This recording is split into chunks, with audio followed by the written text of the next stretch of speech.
Good morning, everybody, and welcome back. Thank you for joining me. My name is Michael. We are continuing in the reading of the Word of God. We left off yesterday at the end of chapter 20 in the book of Deuteronomy. So we'll be continuing from there at the start of chapter 21. Got a lot of topics that we're going to be going over in the next few chapters, a lot of information. Rights and statutes and the way that things were supposed to be going on when they did finally come into their land of Israel that were promised to them. So yeah, we'll go ahead and try to see if we can get through 21, 22, and 23 this morning. So get your Bibles out ready. And we will go ahead and get started with this. So chapter 21, it starts in regards for atonement for unsolved murders or manslaughter. If in the land that the Lord your God is giving you to possess someone is found slain, lying in an open country, and is not known who killed them, then your elders and your judges shall come out, and they shall measure the distance to the surrounding cities. And the elders of the city that is nearest to the slain man shall take a heifer that has never been worked and that has not been pulled in a yoke. And the elders of that city shall bring the heifer down to a valley with running water, which is neither plowed nor sown, and shall break the heifer's neck there in the valley. Then the priests, the sons of Levi, shall come forward, for the Lord your God has chosen them to minister to him, and to bless in the name of the Lord. And by their word every dispute and every assault shall be settled. And all the elders of that city nearest to the slain man shall wash their hands over the heifer, whose neck was broken in the valley. And they shall testify, our hands did not shed this blood, nor did our eyes see it shed. Accept atonement, O Lord, for your people Israel, whom you have redeemed, and do not set the guilt of innocent blood in the midst of our people Israel, so that their blood guilt be atoned for. So you shall purge the guilt of innocent blood from your midst, when you do what is right in the sight of the Lord. Verse 10, marrying female captives. When you go out to war against your enemies, and the Lord your God gives them into your hand, and take them captive, and you see among the captives a beautiful woman, and you desire to take her to be your wife, and you bring her home to your house, she shall shave her head and pare her nails. And she shall take off the clothes in which she was captured, and shall remain in your house, and lament her father and her mother in a full month. After that you may go in to her and be her husband, and she shall be your wife. But if you no longer delight in her, you shall let her go where she wants, but you shall not sell her for money, nor shall you treat her as a slave, since you have humiliated her. Verse 15.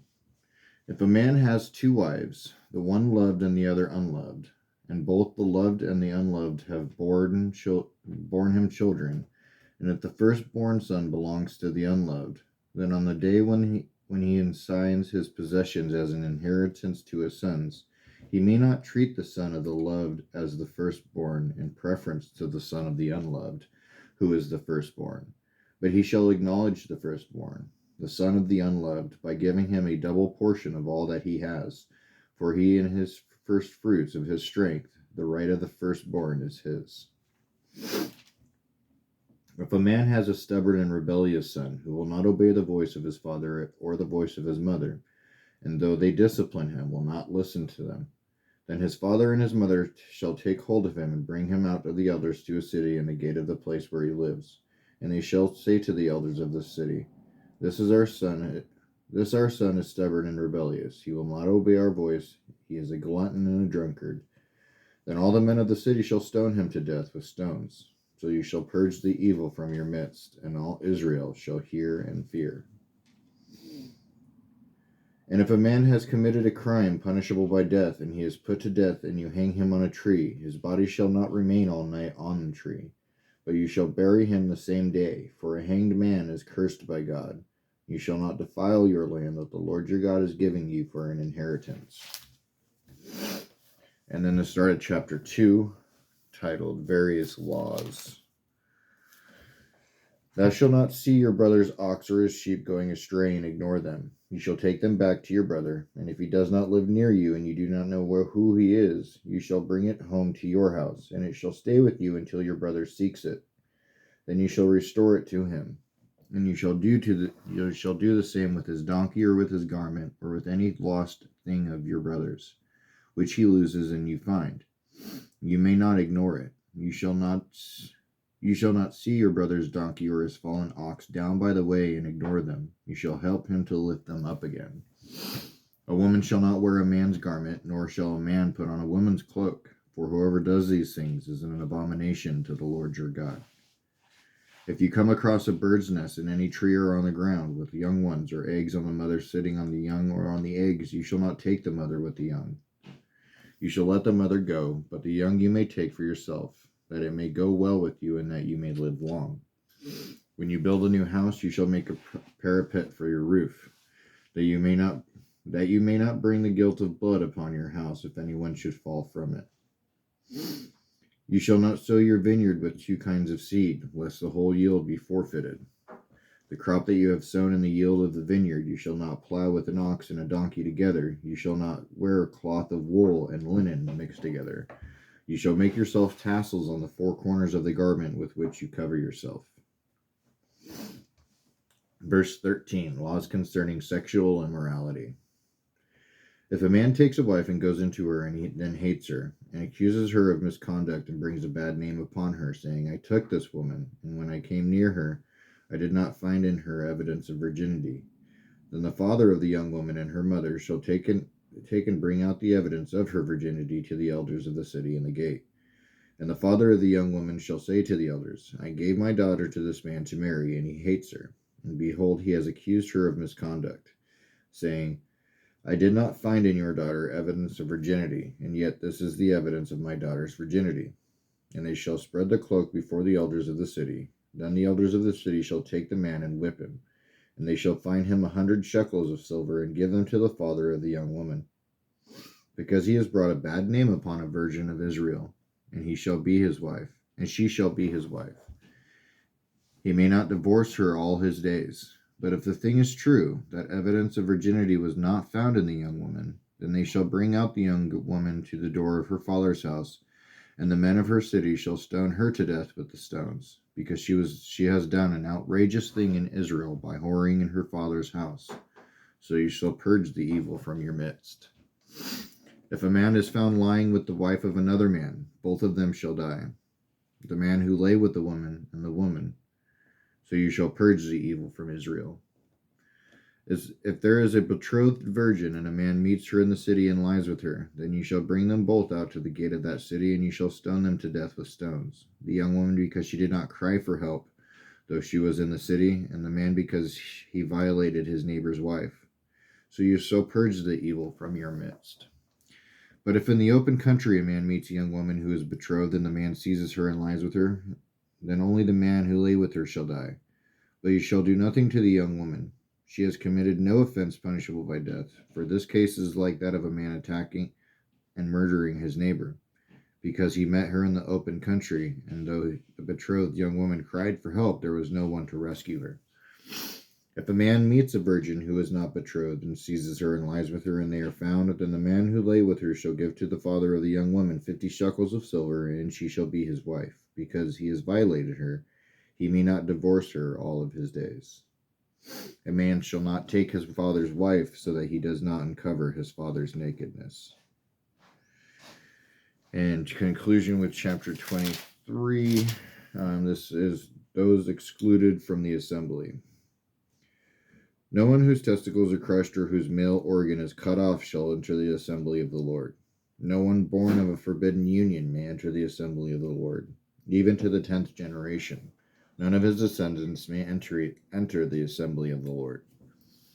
No Ammonite or Moabite may enter the assembly of the Lord, even to the 10th generation. None of them may enter the assembly of the Lord forever, because they did not meet you with bread and with water on the way when you came out of Egypt, and because they hired against you Balaam, the son of Beor, from Pethor of Mesopotamia, to curse you. But the Lord your God would not listen to Balaam. Instead, the Lord your God turned the curse into a blessing for you. because the Lord your God loved you. You shall not seek their peace or their prosperity all of your days forever. You shall not abhor an Edomite, for he is your brother. You shall not abhor an Egyptian, because you were a sojourner in his land. Children born to them in the third generation may enter the assembly of the Lord. Uncleanness in the camp.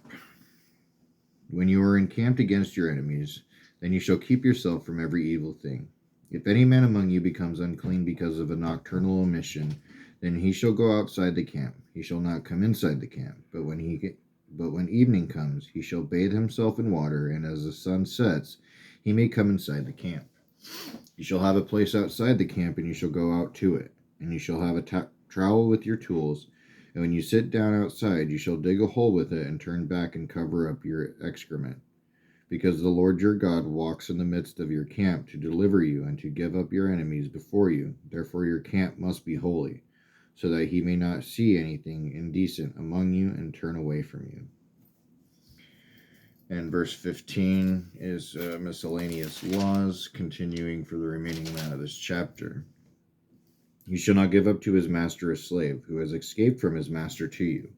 He shall dwell with you in your midst, in a place that he shall choose within one of your towns. Wherever it suits him, you shall not wrong him. None of the daughters of Israel shall be a cult prostitute, and none of the sons of Israel shall be a cult prostitute. You shall not bring the fee of a prostitute or the wages of a dog into the house of the Lord your God in payment for any vow, for both of these are an abomination to the Lord your God. You shall not charge interest on loans to your brother, interest on money, interest on food, interest on anything that is lent for interest. You may charge a foreigner interest, but you may not charge your brother interest, that the Lord your God may bless you in all that you undertake in the land that you are entering to take possession of it. If you make a vow to the Lord your God, you shall not delay fulfilling it, for the Lord your God will surely require it of you, and you will be guilty of sin. But if you refrain from vowing, you will not be guilty of sin. You shall be careful to do what has passed your lips, for you have voluntarily vowed to the Lord your God that you have promised with your mouth. If you go into your neighbor's vineyard, you may eat your fill of grapes, as many as you wish, but you shall not put any in your bag. If you go into your neighbor's standing grain, you may pluck the ears with your hand, but you shall not put a sickle to your neighbor's standing grain. All right, so that's going to be the end of our reading this morning. At the end of chapter 23, we'll continue with chapters 24, 25, and 26 tomorrow. Fast approaching the end of Deuteronomy. I think we only got like maybe 2 or 3 readings left before we get onto the book of Joshua. So I do want to thank you for joining me. Hope that you enjoyed the reading. There's a lot of great information here to have study with. Get into your own time as well. As always, we love you, God bless you, and hope that you have a wonderful rest of your day. We will see you next time.